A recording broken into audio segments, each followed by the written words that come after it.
Tequila Jefe coming at you with an H. Oh my peeps. How are we doing out there?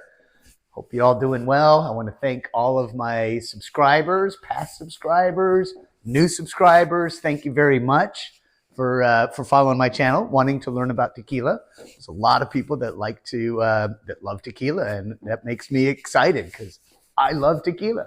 I'm Tequila Jefe with an H coming at you. All right, so let's just dive right into it. Okay, Tequila Ocho. I have not had this tequila. It's been around since 2008. I've seen it on the shelves. People have said, hey, have you tried it? You know, and it's just, I haven't. And so you remember my journey didn't start until 2019 when we went to Los Cabos. Okay, I was a Patron guy up until then. So I'm still, you know, getting introduced to new tequilas. So any recommendations y'all have, let me know. But I want to do a shout out to my stylist, Sylvia, with J. Hilburn. This is a J. Hilburn suit that I got for Christmas a couple years ago. So I thought how appropriate it would be to wear this because my stylist brought me this for Christmas. So got to do a little shout out to her. And she's a huge tequila fan, and if you want her name, let me know. I'll get you connected with her. She's great. So let's talk about Tequila Ocho. All right, been around since 2008. So these two individuals got together. Carlos Camarena. I didn't do a deep dive if he's from the founder of Camarena Tequila. My guess is he is because he's 5th generation tequila guy. And then this guy, Thomas Estes, all right? What they wanted to do is they wanted to prove a concept called, I'm going to mess it up, but terroir, terroir,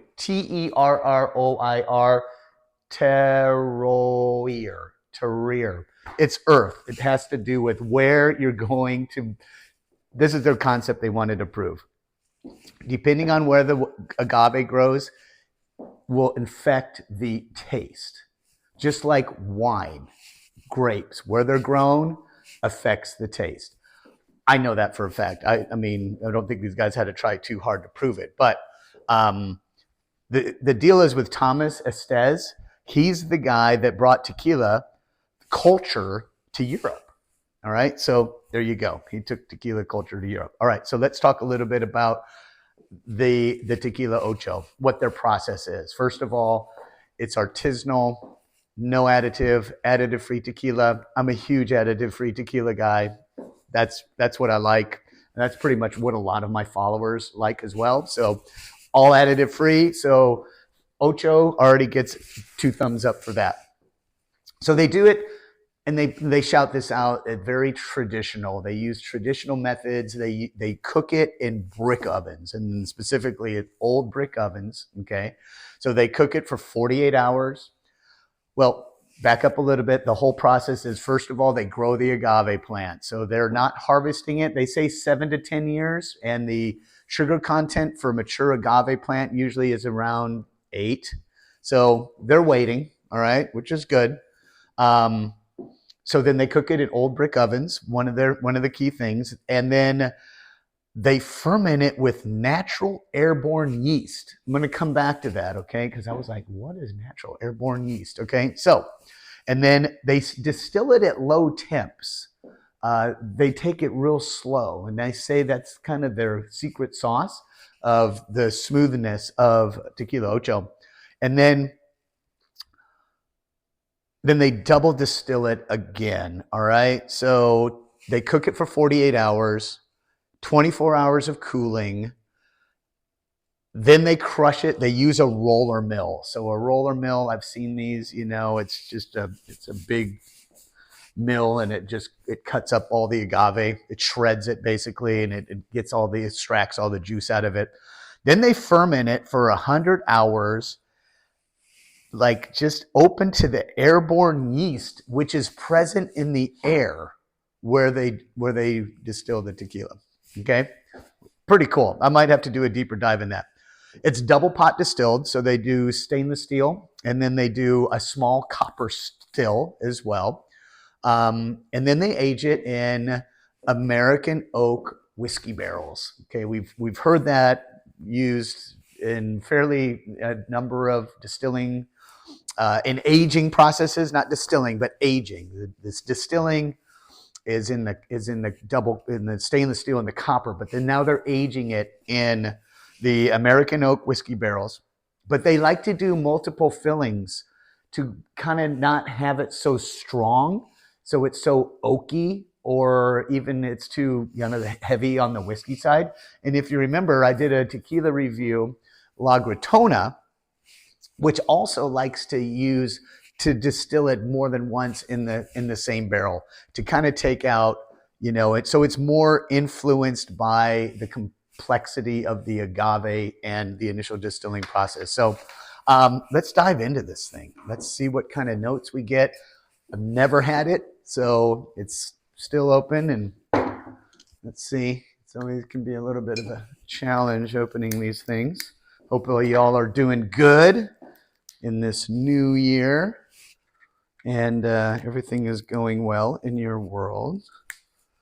And just so you know, while I'm getting this off, is in the comment section, hey, if I'm doing too much or you want me to go deeper, just let me know.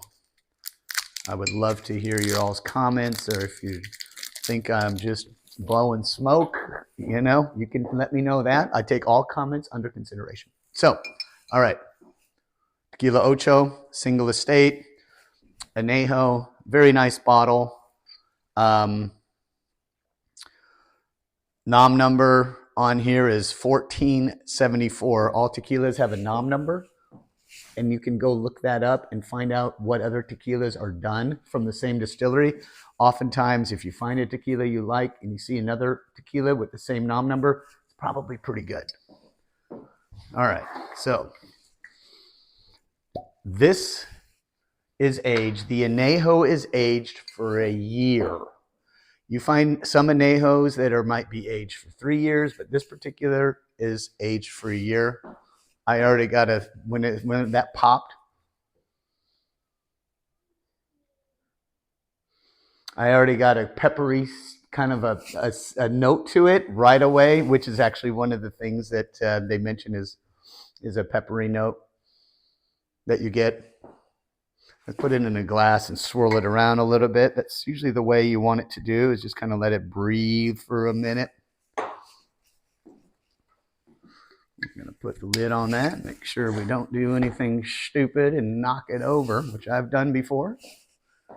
All right, it's kind of light colored for an Anejo. Oftentimes you'll find an Anejo, but I think that's the trend. I'm seeing more Reposados and Anejos being on the lighter side, because I think people like Blancos for the most part in Reposados.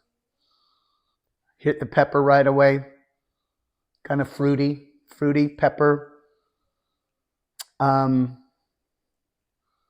what I get. Now let's see the complexity. I'm all into complex tequilas, so this is the key right here. On the palate. Peppery, fruity. It's pretty complex. It's still lingering. It's still lingering on the palate. I like that. It's got nice legs to it.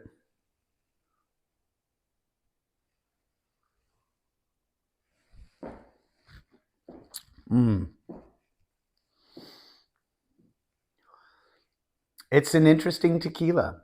What I mean by that, so what they say is kind of could taste like black tea, wet tobacco, coffee, nutmeg, which I'm not a fan on, and I don't taste any nutmeg. That's probably good for if I'm going to go buy another bottle of Ocho. And salted caramel. Interesting. So,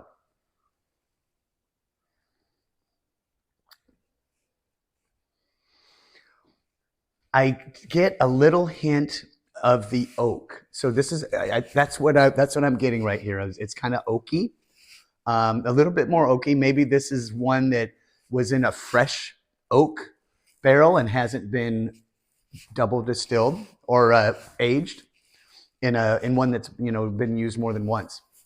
That's what I'm thinking. I think it's pretty solid.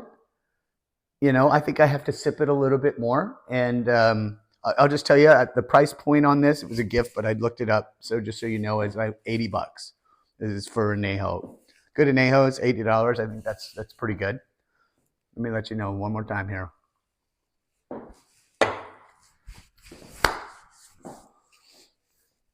Yeah, I mean, I'll just tell you, if I was at a bar and they had Ocho up there and they had some other main brands, I would definitely go to the Ocho for sure.